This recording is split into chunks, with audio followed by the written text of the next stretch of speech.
భగవద్గీత మహాభారతము యొక్క సమగ్ర సారాంశం.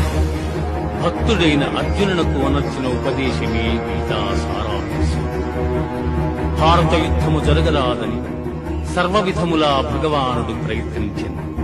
కాని ఆ మహానుభావుని ప్రయత్నములు వ్యర్థములాయ. అటు పిమ్మట శ్రీకృష్ణుడు పార్థునకు సారథి అయి నిలిచెను. యుద్ధరంగమున అర్జునుని కోరిక మేరకు రథమును నిలిపెను.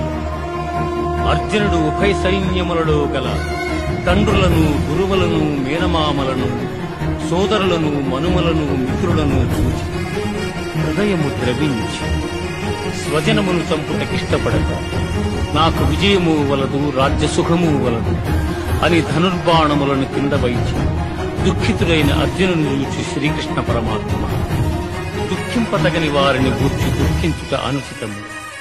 ఆత్మానాత్మ వివేకులు అనిత్యములైన శరీరములను గూర్చిగాని, నిత్యములు శాశ్వతములు అయిన ఆత్మలను గూర్చిగాని దుఃఖింపరు. జీవునకు దేహమునందు బాల్యము, యవ్వనము, ముసలితనము ఎట్లు, మరొక దేహమును పొందుట కూడా అట్లే. కనుక ఈ విషయమున ధీరులు మోహమునందరు.